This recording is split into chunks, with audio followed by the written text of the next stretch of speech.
carried by our ships in times of war and peace. And never have we struck it yet in spite of foeman's fine, who cheered our crews and cheered again for showing how to fight. So here's the Coast Guard marching song. We sing.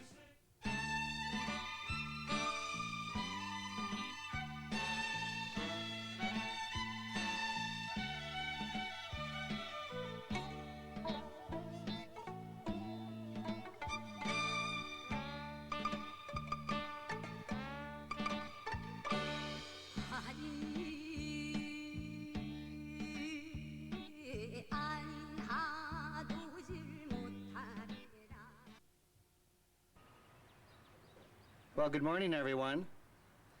Welcome to the Korean War Commemoration Ceremony. Our program is part of a national series of events marking the 50th anniversary of the Korean War. Today we honor the service and sacrifice of the brave men and women of Montana who fought for liberty and freedom in Korea. We celebrate also the 5th anniversary of the Korean War Memorial behind me, dedicated this very day, 1997. And we salute Old Glory on today, Flag Day. The organizers of this program are the Korean War Memorial Committee, the Marine and Mike Mansfield Center of the University of Montana, and I'm pleased to introduce the interim director of the center, Joanna Shelton. We thank her. We thank her and the center for their generous contributions. And the World Affairs Council of Montana. And I'm Mark Johnson, the executive director of the council. And on behalf of all of us, thank you for coming. At this moment, I'd like to present to you our official delegation. I will introduce them briefly in the order in which they will speak. First to deliver the invocation will be U.S. Air Force Colonel Retired Ed Sperry. He will be followed by the Governor of the state of Montana, Governor Judy Martz. Following her will be the founder of the Korean War Memorial Committee, Charlie Brown. After him will be Charlie Cruikshanks. Charlie Cruikshanks is the current chairman of the Korean War Memorial Committee and the person most directly involved for today's ceremony. A special guest after him will be Mr. Eugene Chin-yu, representing the Korean American Cultural Fund. Next will be our mayor, the mayor of Missoula, Mike Kadis. Representing the United States of America and Korea are two distinguished officials. First, Major General U.S. Air Force Retired Nils Running, the executive director of the Department of Defense's 50th anniversary of the Korean War Commemoration Committee. Representing the government of Korea is Ambassador Moon Byung-rak, Consul General of Korea in Seattle. At the end of our speeches, we will have a series of award presentations. First, to present the Bronze Star to Don Schrag, followed by the presentation of special commemorative medallions to the next of kin of those Montanans, those 138 Montanans whose names are on the plaque behind me. And following that, we will give special recognition to all Korean veterans with us here today. And now, ladies and gentlemen, I'd like to ask all of you to rise for the playing of the national anthems of the Republic of Korea and of the United States of America. Please remain standing for the invocation. Thank you.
Thank you.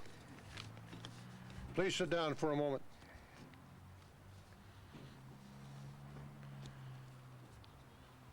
Mr. Cruikshank, Charlie gave me 3 minutes. I'm going to use most of them. I didn't want you to stand all that time. Blessed are you that come in the name of the Lord. And here we meet again in this beautiful garden. The 50th anniversary of the Korean War, the 5th anniversary of this memorial. But before we pray, let's pause and think about our purpose, why we're here. We think of an anniversary as a celebration. That hardly seems appropriate. Instead, let's think today in terms of an occasion for recommitment and rededication. Over 37,000 of our countrymen fought and died in the Korean War.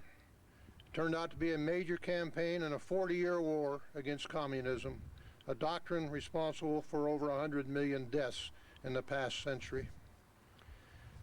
They fought alongside Turkish Muslim troops, Jews, Christians, Catholic, Protestant, Buddhist, all served against a foe that was godless, a foe that cared not who was killed, maimed, wounded, old, young, children, male or female. And today we face a new enemy. It claims to represent our Lord. Do they? Again, we face a foe that kills indiscriminately, but in the name of God. It's a paradox. The godless and a religious fanatic act just alike. It's a corruption of faith. I ask you to pray with me today, but in doing so, try to see more here than a mere bunch of steel and stone. This monument represents a sacred cause. It must touch your heart and soul, just as would poetry or a beautiful painting. And with determination to advance the cause of free men and women and to abide by the teaching of all honorable men of faith, let us pray. Almighty God, we ask your blessing upon the people of Korea, north and south. Grant wisdom and courage to our leaders. Comfort those that grieve today, whether because of past wars or present conflict. Give us, the average citizen, the insight to understand the issues and the courage to make our contribution. Give us patience, determination, so that our efforts to bring about a world of peace may be successful and worthy in your sight. Thank you for your boundless grace as we honor those who served. May each of us resolve to preserve their cause, and in doing so, serve you better. Amen and shalom. Would you join me in the pledge, please, and stand?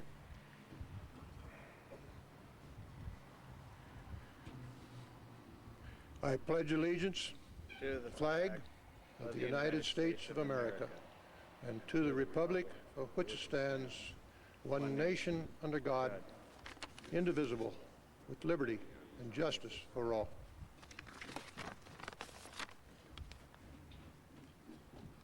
Thank you, Colonel Sperry, for that magnificent invocation.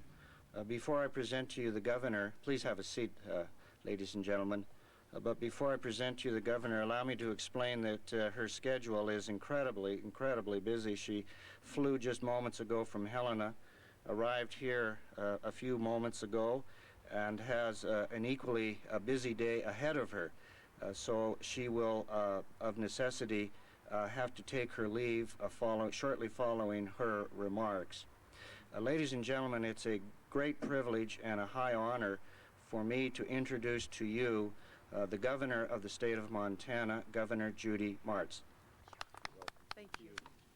Thank you. What a pleasure to be with you this morning, and thank you to the Montana-Korea War Memorial Committee.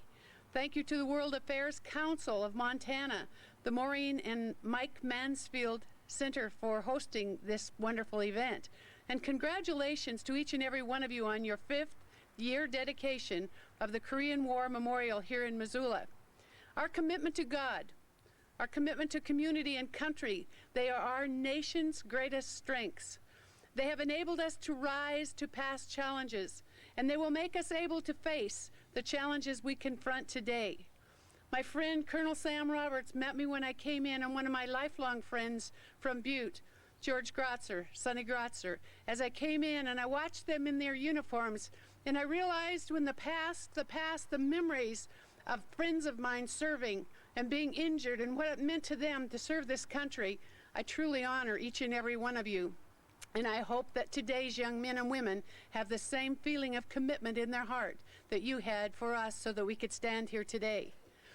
Many of you knew exactly what was needed to face great adversity and what it means to do your duty even while faced with the loss of family and friends. You know the destruction of your surroundings and the threat of personal danger. Today, it is fitting to reflect on your achievements and those hard-won lessons, to remember that as a nation we have met peril before, and we've conquered it before, and we will conquer it again. Montana's record of patriotism and national service makes this an excellent spot to gather and to welcome on this day those who have prepared a remarkable legacy for us. But before I continue, I'd like to ask for your help in acknowledging the defenders of that legacy. Could I please have the Korean War veterans that are with us today stand and be recognized? Would you please stand?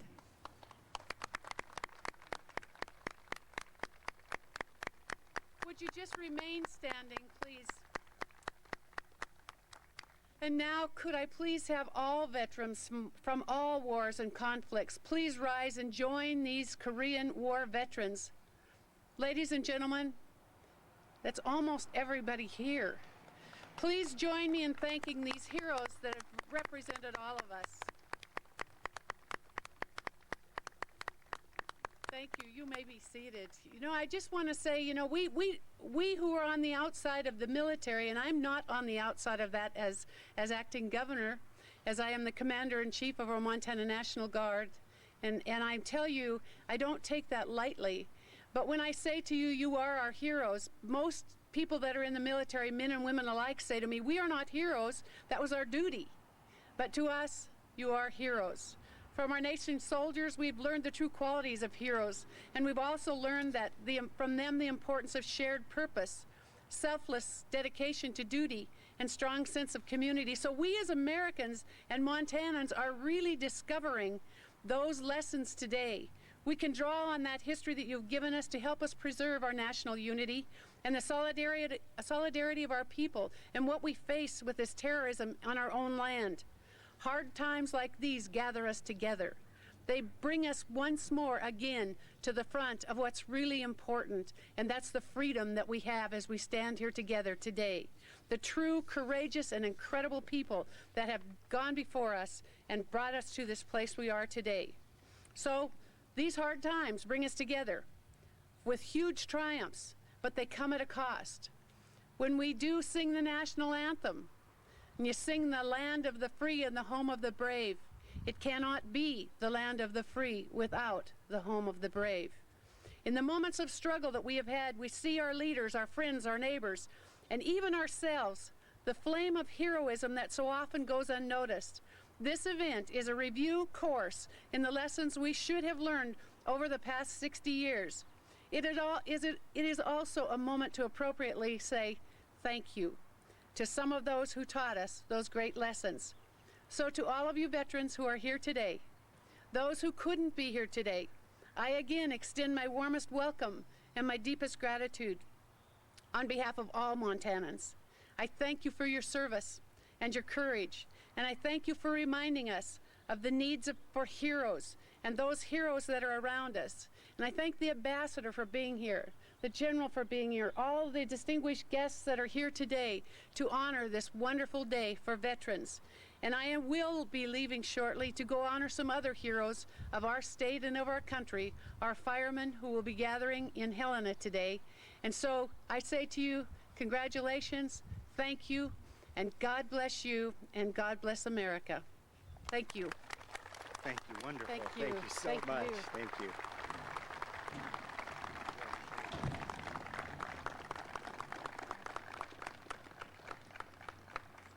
Thank you very much, Governor Martz, for those wonderful remarks.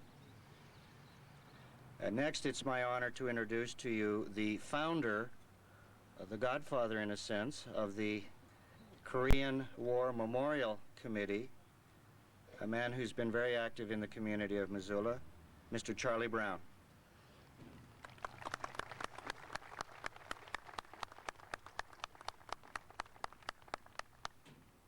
Thank you, Mark. Governor Marks, Ambassador Moon, Mayor Kadis, brother and sister veterans, honored guests. On behalf of the many veterans who have contributed of themselves so much to make Rose Park a living monument to all Montanans who have served, welcome home. I'd like to give you a brief history of this park and explain how we have come to this memorial today. In 1947, the University of Montana ROTC Corps marched to Rose Park to dedicate the north end of this park and the Rose Garden. The north end of this park had been given to honor future veterans of our country. In 1986, a local group of Vietnam veterans started a statewide committee to build a Montana State Vietnam Veterans Memorial. In 1988, we dedicated that memorial. In 1990, knowing that the men and women who served during the wars of the 80s had never been honored, we created what we call the Wars of the Roses Memorial, which honors those veterans who served during Grenada, Panama, and Lebanon. In 1992, a memorial was erected to those who have served in the Persian Gulf, and we realized at that time that there was a void. So we began a committee that worked very hard and very well together, led chiefly by Charlie Cruikshanks. And on June 14th, 1997, we dedicated that memorial. That year, Senators Helligan and Mellon carried a bill to make this also a state memorial, as was the Vietnam Memorial. Also incorporated in that bill was to make Rose Park the State Veterans Memorial Park, which passed in the '98 legislature. So you are standing in the State Veterans Memorial Park with 2 state memorials, and I hope 4 in the very near future. Many people have contributed to the success of these memorials. And a good example of one success that we had was after 3 years of barter with the Department of Transportation, a new district engineer came and unfortunately got really in the middle of our conundrum, and knowing that we wanted new signs that marked both state memorials, took that task on a few months ago. And he accomplished in 2 months what we had never accomplished in 3 years. And I do want you to recognize him today, because when he called me yesterday, District Engineer of the Department of Transportation, Lauren Fraser, said, "Your signs are up, 4:30 yesterday afternoon." And he said, "I'm not sure all the paint is dry." So would you please welcome Lauren Fraser. Lauren, wave your hand so they know where you are. One last comment that I would like to make. We have never noticed or recognized the service of Montana veterans to the degree that they have served. And I would like to give you just a few interesting statistics. In World War II, Montana was #1 per capita in losses in World War II. In Korea, they were number 5. And in Vietnam, they were number 4 and #1 in Panama. Montanans have always served with great honor and great respect for what they represent. So to all of you today, welcome home. Thank you very much. Well done.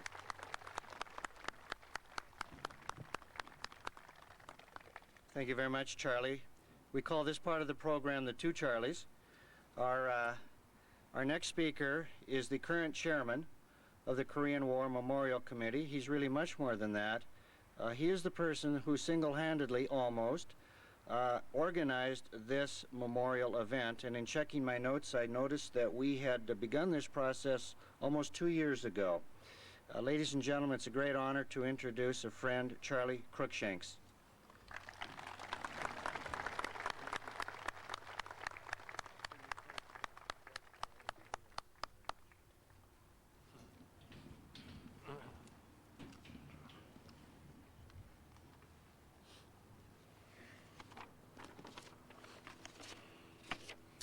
Good morning. Thank you all for being here on this beautiful day, a day with several distinctions.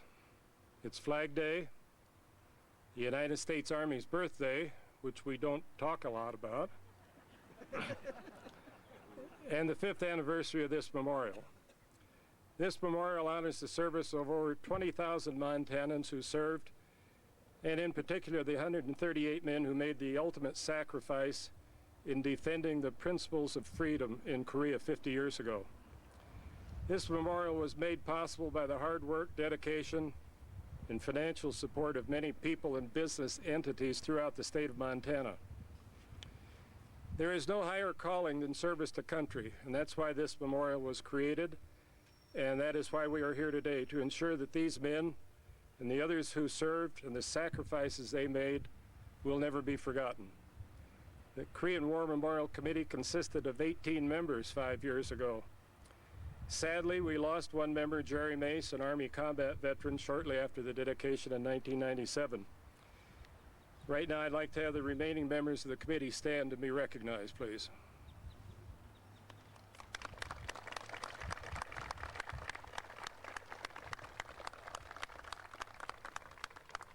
Thank you. In addition, I would like to thank, on behalf of the committee, MCAT, Missoula Community Access Television, for their contribution to this event in creating a video. Also, Missoula Parks and Recreation for their continuing work in maintaining this park in such fine condition, and to the Missoula Rose Society, who have done a remarkable job in making this one of the outstanding rose culture parks in the entire United States. We also have 4 Boy Scouts from the Mullen Trail Council today. I think most of you have seen them. Thank you very much, boys. We appreciate your attendance. Thank you again for sharing this day with us. Please take time to look at the rest of the memorials, the Vietnam Memorial to the east and the others to the southeast. Thank you very much. Well done. Thank you. Thank you again, Charlie, for everything that you have done. And now it's my pleasure to introduce to you a special guest, Mr. Eugene Chin Yu. He is the representative of the Korean American Culture Fund. His presence today symbolizes the warm lines, ties of friendship between Korea and America, and he joins us coming from Georgia. Mr. Eugene Chin Yu.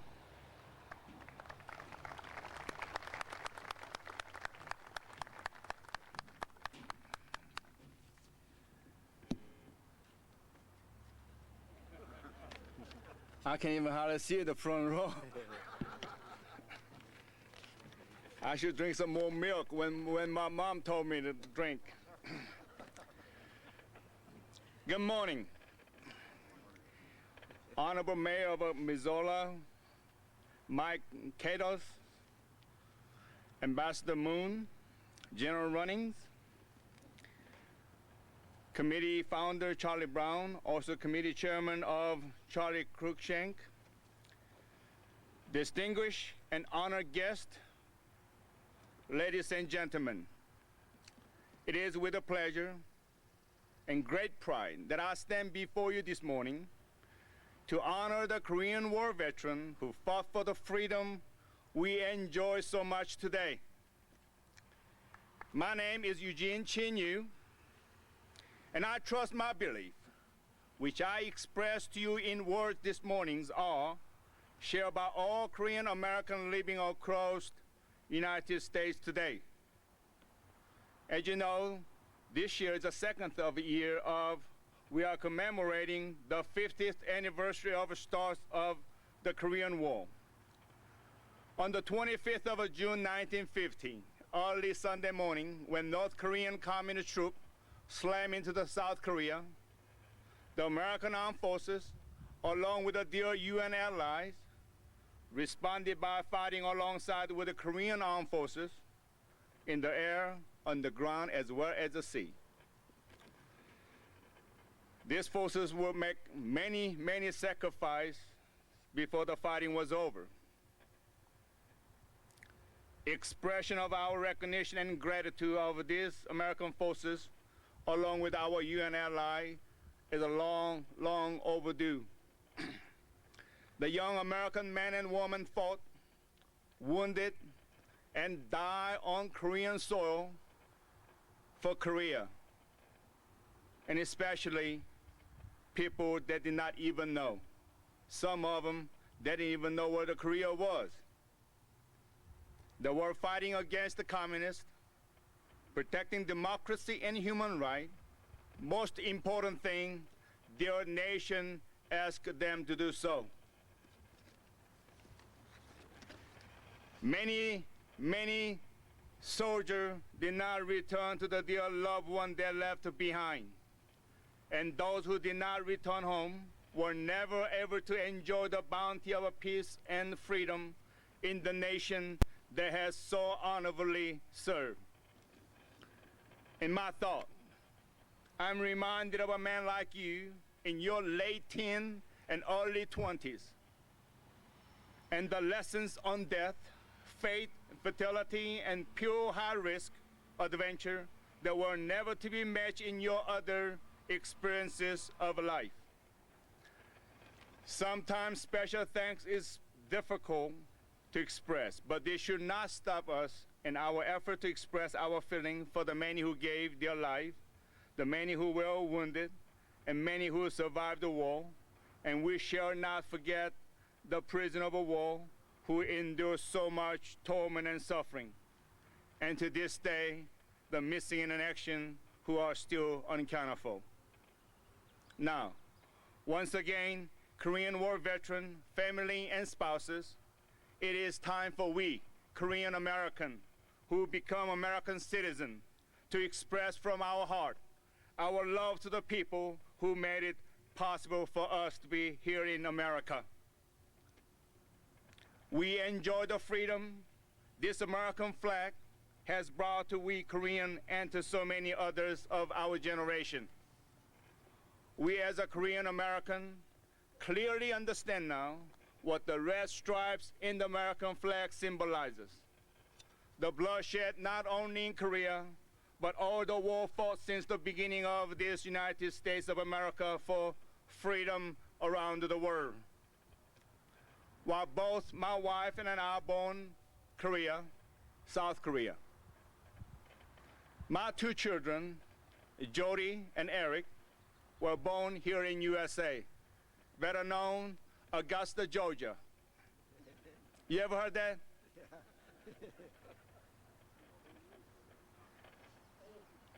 And my two children are proud American and may always enjoy the freedom you made it possible.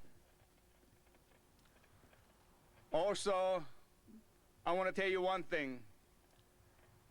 My date of birth is July 27, 1953, 8 p.m. In other words, that I'm supposed to hear from my family. I was born right after when both sides of the stop fight.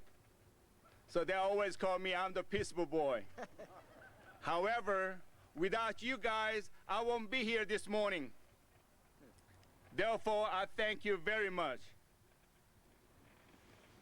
All American veterans share a special common bonds of experience, forging, sacrifice, and danger for the benefit of citizens in this great country. Thank you, veteran.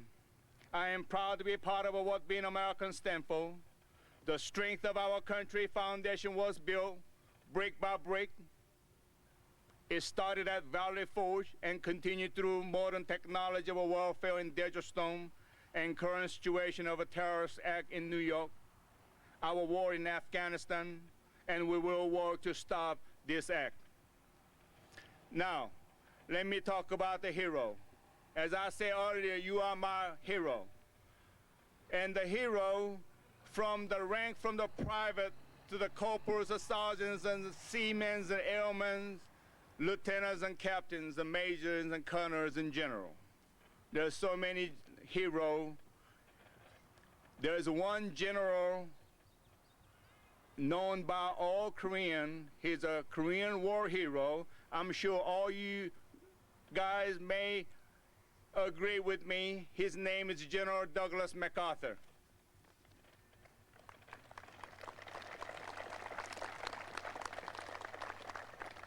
in his last address to the United States Congress, say that all soldiers never die, they just fade away. What a magnificent speech. Now, in the hearts and minds of the Korean people, those young men and women who fought for our cause will never fade away. They will remain forever young, vibrant, and brave. As long as the Korean nation endures, they will always be remembered. God bless y'all, and God bless America. Thank you. Thank you, Eugene.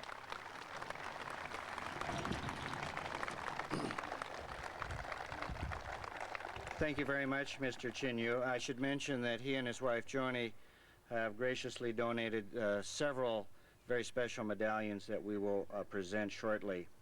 Our next speaker is our mayor, the mayor of Missoula. I know he's a very powerful official, and I think anyway, he's responsible for this very fine weather. So would you join me, please, in welcoming Mayor Mike Hadis.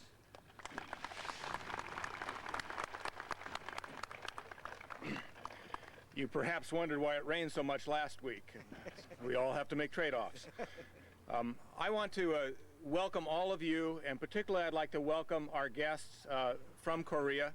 I think it is a great honor that they have come to join us here today. Very simply, from our community, I want to thank all the men and women of Western Montana who have worked so hard to create this memorial, to give us the vehicle to honor the men who died 50 years ago for our preservation of history, the preservation of our freedoms. It is a great honor for all of us, but it is the work of many of you in this audience who have created the vehicle for that honor, and that is this memorial. Thank you very much.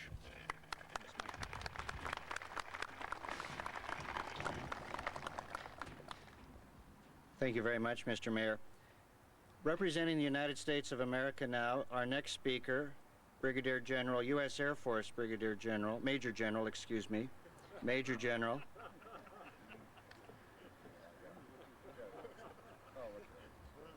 I'll start over.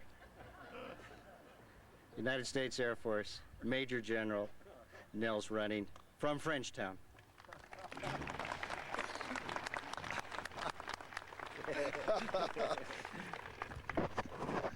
Ambassador Johnson, you have a great sense of humor. I appreciate that very much. I appreciate you. Thank you for the introduction. Ambassador Moon, Mayor Kadis, Charlie Brown, Charlie Crookshanks, Eugene Chinyu, a gentleman I met in Savannah, Georgia a couple of months ago when we had a commemoration ceremony, who doesn't tell the whole story. Besides being the armistice baby, Korean Armistice Day birth, he and his lovely wife have a very successful business based in Augusta, Georgia, and indeed beyond the United States Department of Defense and others, he has a number of international customers for their line of products. A living example of what the opportunity our Korean War veterans bought with their blood, that Koreans are doing all over the world today.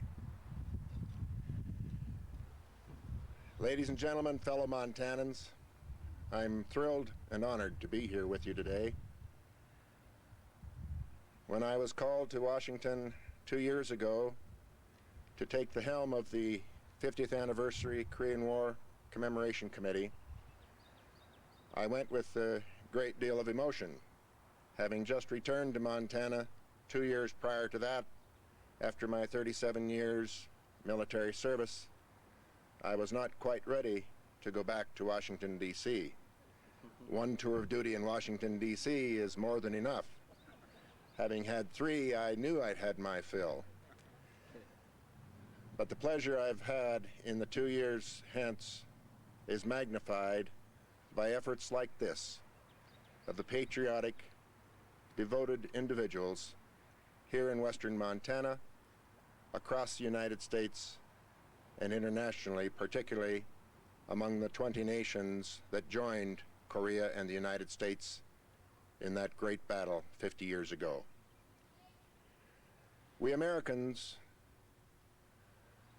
learn our lessons well when we keep our minds focused on the point.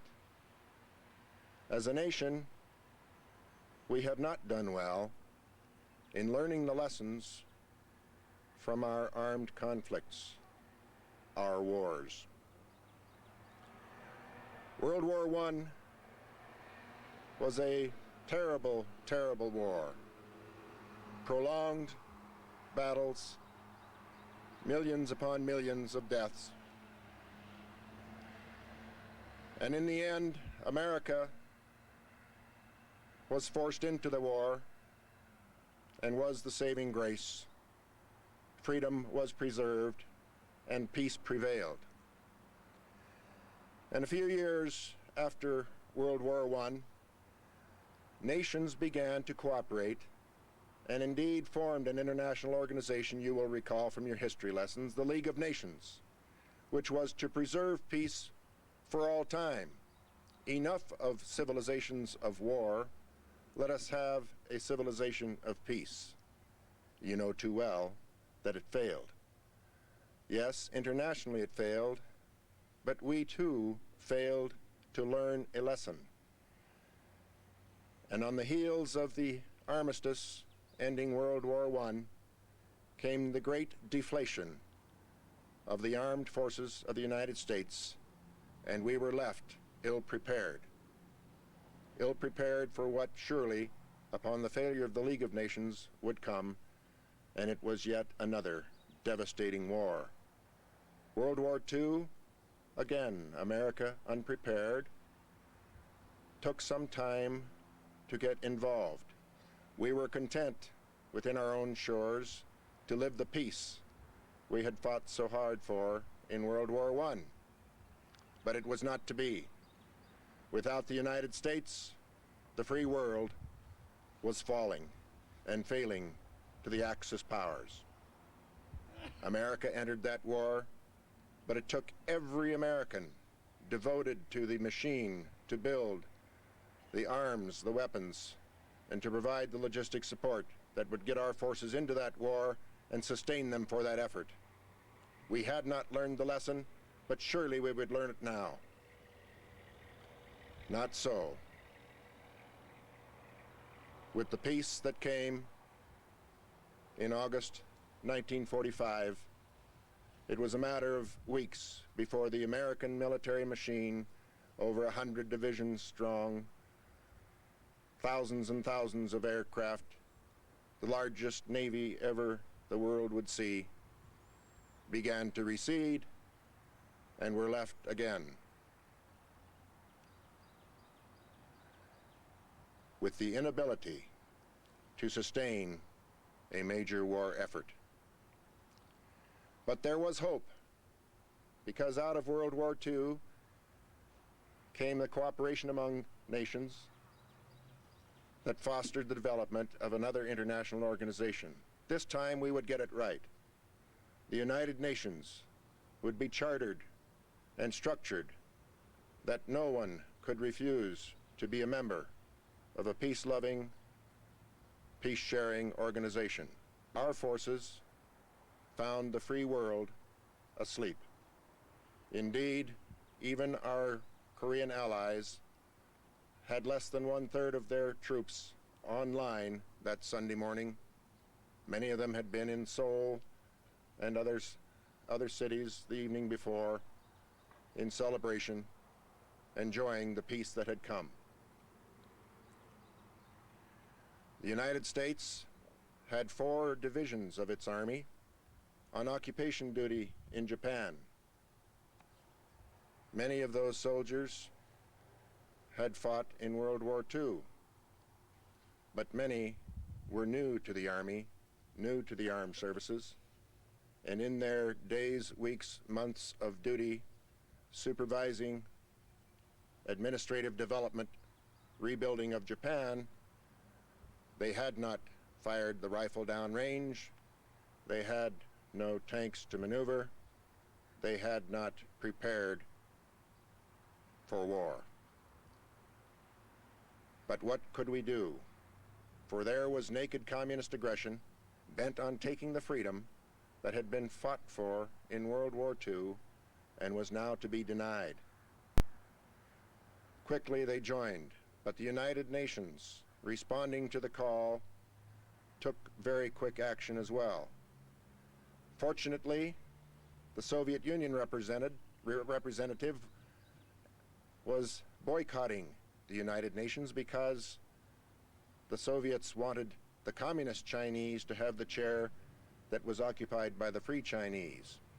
With them absent and their veto power gone, the United Nations was able, through a series of resolutions, to call upon the world to come to the aid of South Korea, to stop the communist aggression, to indeed provide forces, and for the first time in history, a United Nations, an international organization, sent forces into combat to defend freedom. Now, what does that mean to us in Montana? What does that mean to the individual soldier, sailor, airman, Marine, Coast Guardsman?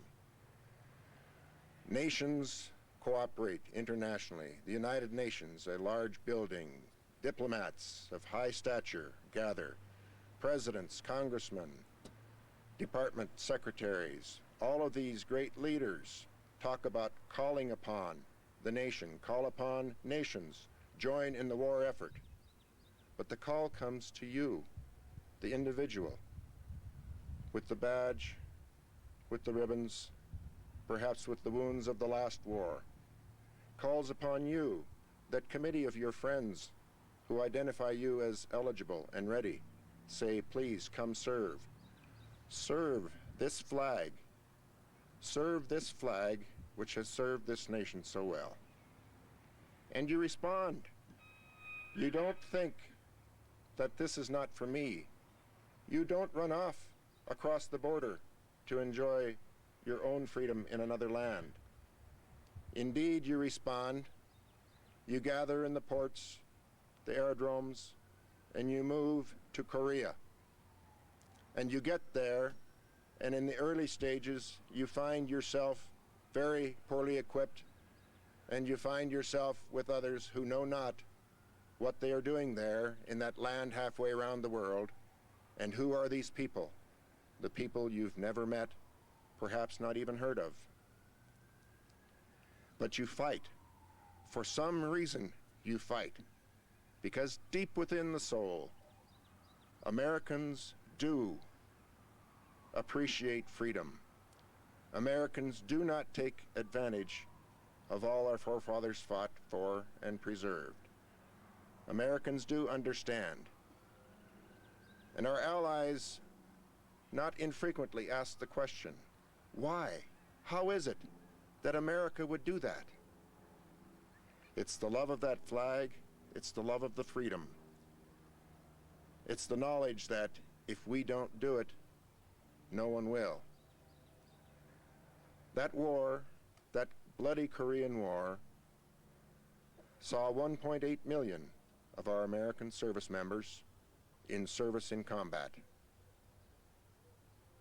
And yes, nearly 37,000 did not leave that peninsula alive.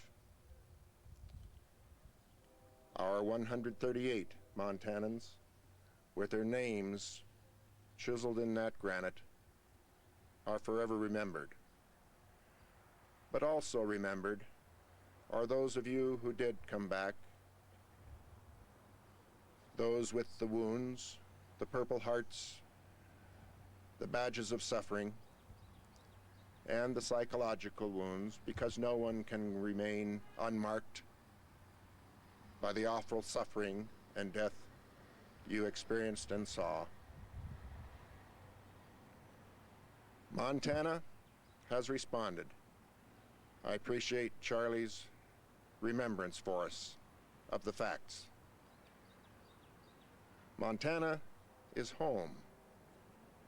Montana, this big sky, we appreciate every day, is the basis of what is called patriotism. And yes, 9/11 was an horrific attack, another early morning attack.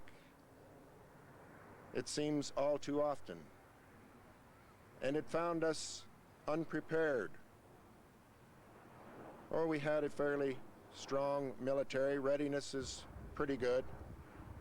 But what we didn't understand was this terrorism which was growing and which would threaten us more and more. And yet, as a nation, we didn't respond in like. Our intelligence services were not coordinated, and we were surprised. Once again, however, America has rallied to the cause. The cause is back to freedom. Freedom that you fought for and preserved in Korea is threatened again today. And if we don't, as a nation, as a people, respond, then where will we be? We will indeed find ourselves robbed of our freedom and destitute in suffering for all time to come. 138 Montana lives. What was it for? Was it worth the cause? Eugene Chin-Yu, Ambassador Moon, representing a people where I have served in Korea 3 tours of duty, 6 years of my career in Korea. I cannot remember a day when a Korean on the street, a Korean on my base working for me, a Korean I met on a social occasion, the mayors, the governors, the government officials surely, but students, my housewoman, the cook, Mama-san at the Katusa snack bar, who served me kimchi every day. Always a Korean would say thank you. Not thank you, nails running, not what you've done or what are you doing. Yes, it's important you're here, America, today. 36,000 Americans still in Korea, 2nd Infantry Division on the line, 8th Tactical Fighter Wing. No, thank you, America, for what you did. What you bought with those 138 Montana lives and the sacrifices of our veterans who survived, and the 1.8 million Americans who served, the 37,000 who died, is opportunity. Opportunity to see freedom and democracy flourish. Now, I asked the committee about the design on this memorial, and that gold V in the center of the Montana Korean War Memorial. Perhaps not design by design. The artist conceived it. It adds a very nice touch. But you notice it is in the form of a V. That is for the victory. Korean War, victory. Equal terms. Victory. Victory over communism because you stopped them. They didn't get beyond the 38th parallel where they started, and they did not take away the freedom of South Korea. Victory for freedom and democracy because the Korea that was left absolutely wasted has risen phoenix-like to a modern nation of 47 million, an economy that is somewhere in the rank of 10th or 11th in the world. Our 4th or 5th largest trading partner, the United States-Korea trade, huge business, indefatigable people who thrive on the freedom you secured. Yes, I think you would say if you visited Korea today, it was worth it. On the 30th parallel, you stand looking north and you see a wasteland. You see across the way a Potemkin village, false fronts, music playing over loudspeakers, children's voices, pretending to be happy. The lights are on, the shades are up, no one is home. It's empty. Empty ideologically, empty in faith, empty of the freedom and democracy which makes people flourish. Terrific, terrific thing you have done in Montana to honor those who have died in the service of their country, in the service of the world. The free world appreciates the United States appreciates, we, the people of Western Montana, appreciate what you did. God bless our Korean War veterans and families. God bless America. Bravo. Outstanding.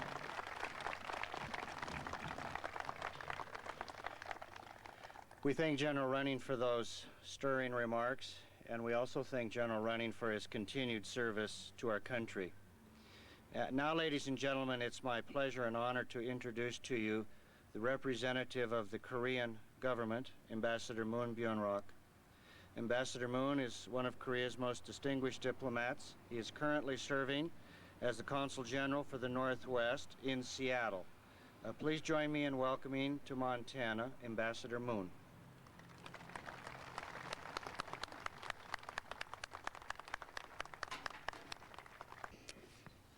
Honorable Mayor Mike Cadas, General Running, Mr. Cruikshanks, Mr. Charlie Brown, Mr. Eugene Jinyu, distinguished ladies and gentlemen. Hanging in a special place in my official residence is a moving print of a soldier who is engraved in the wall of the Montana Korean War Memorial. With his head bowed, gazing at the empty helmet of a fallen fighter, this soldier may be anguished at having been unable to save the life of his comrade. Perhaps he is looking with gratitude and sorrow upon the helmet of man who lost his life in his defense. When I look at this picture, I share in this soldier's heartache and imagine that the helmet might have belonged to one of 138 Montana's Korean War veterans who made the ultimate sacrifice to save the Korean people from communist invasion 50 years ago. On behalf of the government and the people of the Republic of Korea, today I again bow my head to those heroes who gave their noble lives for the defense of our homeland, and extend our sympathies to the families who lost their beloved fathers, husbands, and brothers in that remote land. Also, I'd like to thank the Montana Korean War Memorial Committee, the Montana World Affairs Council, the Marine and Mike Mansfield Center, and those who have dedicated their time and energy to arranging this meaningful event. It is hard to believe that a half-century has passed since the Korean Peninsula was overcome by the horrible fratricidal war, over which I and many others still have vivid memory. Since those dark days, South Korea has come a long way, rising from the ashes of destruction to become the 12th largest economy and one of the strongest democracies in the world. South Korea has transformed from a battleground to an arena for peaceful international festivals, as demonstrated by the Summer Olympics in 1988 and is co-hosting of 2002 World Cup Soccer Games in Seoul, which is now in full swing. There's no doubt in my mind that one of the most important factors in my country's success has been the United States' unfaltering commitment to the maintenance of peace and security on the Korean Peninsula.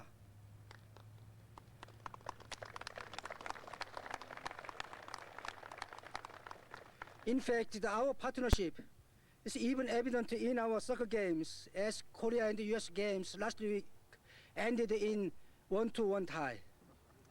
And furthermore, this morning, Korean team beat Portugal, making US team qualified to advance to the second level.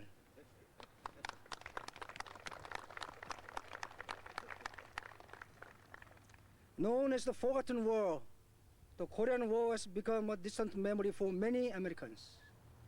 However, the Korean people have never forgotten the tremendous sacrifices made on our behalf. I would like to take this opportunity to assure you that the righteous efforts of your Korean War veterans were not in vain. If it were not for that noble sacrifice, the freedom, democracy, and the economic prosperity now enjoyed by the Korean people would be unattainable. We are strongly committed to removing the last legacy of the Cold War from the Korean Peninsula. Critical changes are taking place in inter-Korean relations, culminating in the first ever inter-Korean summit meeting held in June of 2000. Substantial progress has followed, including the exchange of business between separate families, agreements of joint ventures, and palpable reduction in the tensions between the two Koreas. And though the talks between South and North Korea have stalled and experienced ups and downs, they are expected to resume in time. Since last September, the world has been conducting another war, a global effort to eliminate the threat of terrorism. We, the next generation, now hold the responsibility to fulfill the promise of our elders to work in our own right for the promotion of freedom and democracy. South Korea stands firmly by the United States, our closest friend and ally, in the fight against terrorism, and we will not hesitate to provide all the necessary cooperation and assistance as you have done for us. If we have learned one important lesson from history, it is that freedom is not free. The Korean War Appreciation medals that will be presented today is the meager expression of the long-standing desire of the Korean people to give special recognition to all those who fought for freedom of our country. We feel this gratitude deep in our hearts, and it will remain with us forever. The Korean War Memorial on the National Mall in Washington, D.C. bears this inscription: "Our nation honors her sons and daughters who answered their country's call to defend a country they did not know and the people they had never met." I cannot think of more fitting words to describe the bravery, sacrifice, and the dedication of all those who fought to defend freedom for a nation across the ocean several thousand miles away. The Korean people will never forget your service to our country. We will forever harbor in our hearts your firm belief in democracy and freedom. Dear Korean War veterans and the families of veterans, you are not forgotten. Thank you very much. Thank you so much. Thank you so much.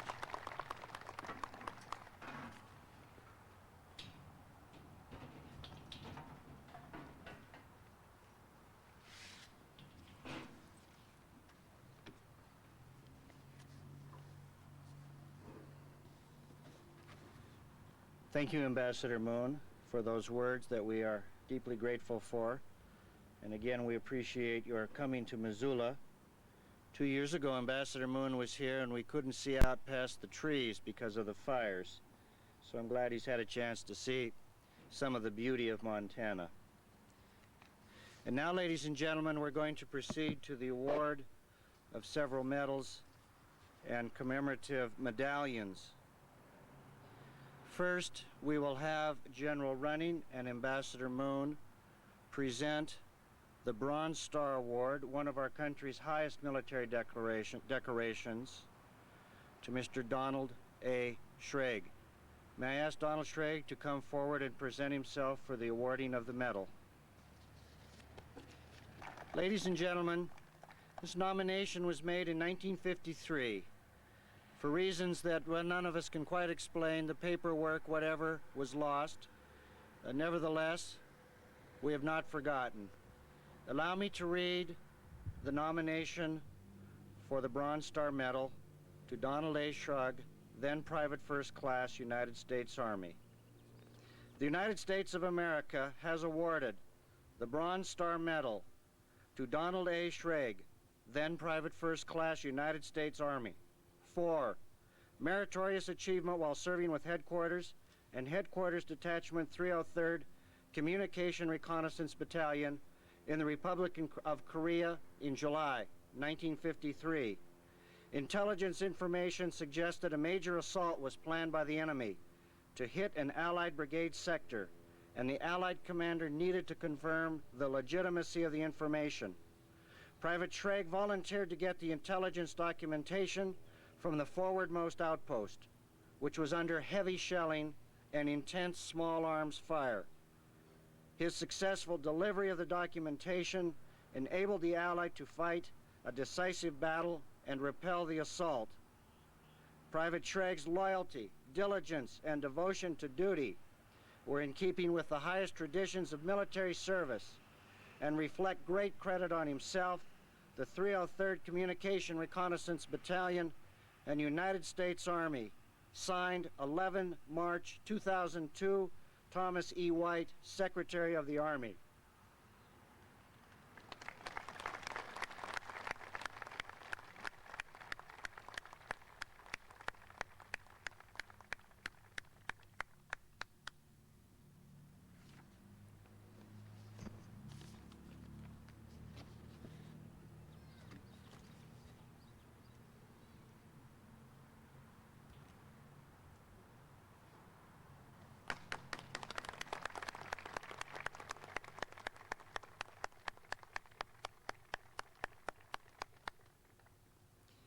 Thank you very much, Don.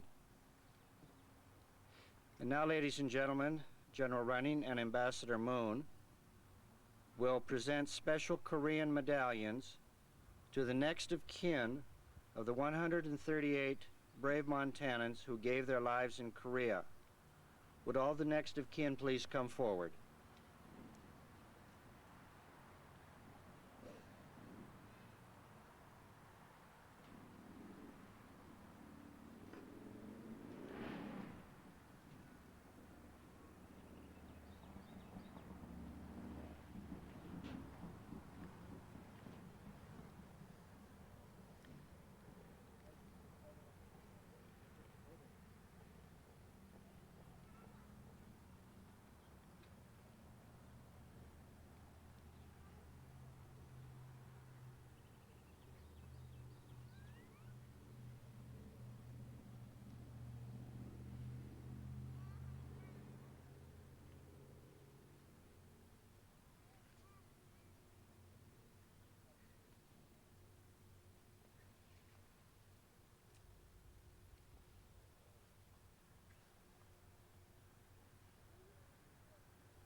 Thank you all very much.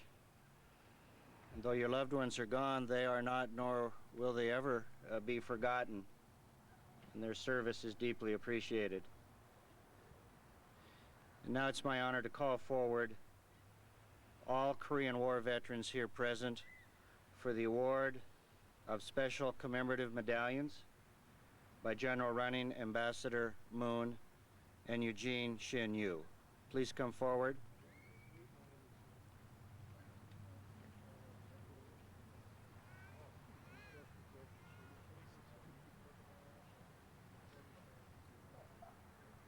My goodness.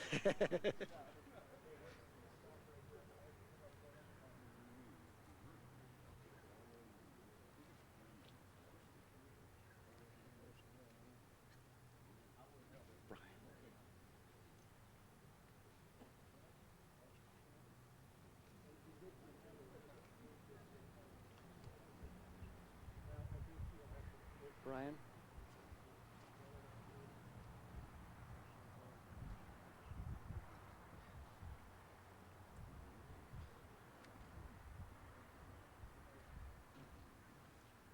Brian?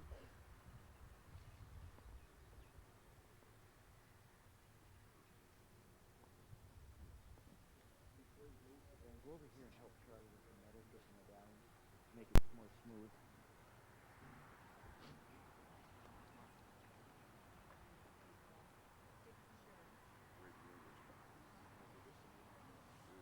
Just stand with Charlie.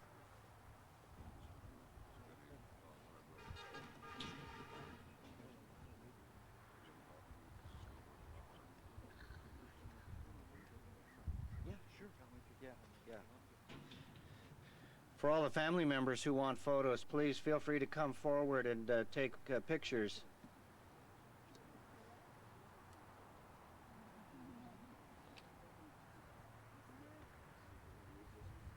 Yeah, don't forget your box, because you'll have another box.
I also want to make sure that all veterans who receive the medallion sign our book here so that we can follow up with the presentation of a photograph marking this event. Thank you.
I'm on your way? No, it's down there. I'm going to have this gentleman sign. That's grand.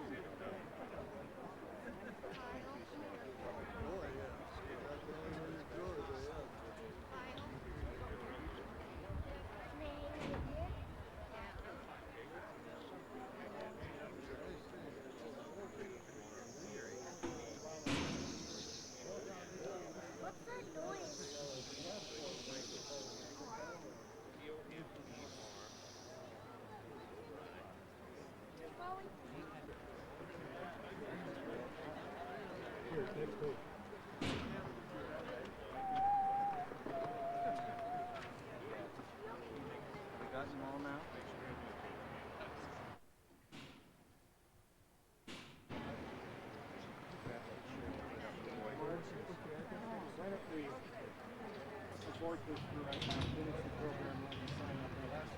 Okay, all right. Let this gentleman sign and then we'll break down. Gentlemen, we're going to halt this part of it right now. Take your seat after we finish with the wreath ceremony. We can send that to the Hi.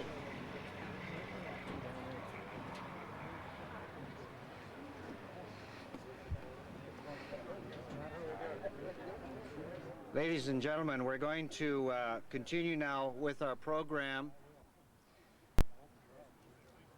We'll ask our veterans and our audience please to take your places. We want to proceed to the wreath laying ceremony. Ladies and gentlemen, I would ask you all to please rise now. Please rise for the wreath laying ceremony. Direct your attention to the center of the monument, please. And following the wreath ceremony, we will have the playing of taps and a moment of silence. Okay.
Ladies and gentlemen, this concludes our program today.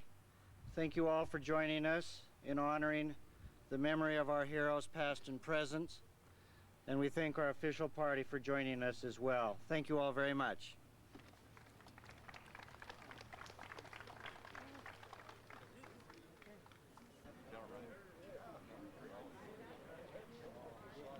Hi. How are you? Get down here.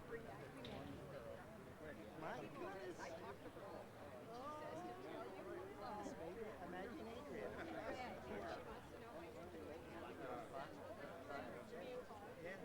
Yeah, I hope they're doing fine. They're still in Virginia, Fairfax.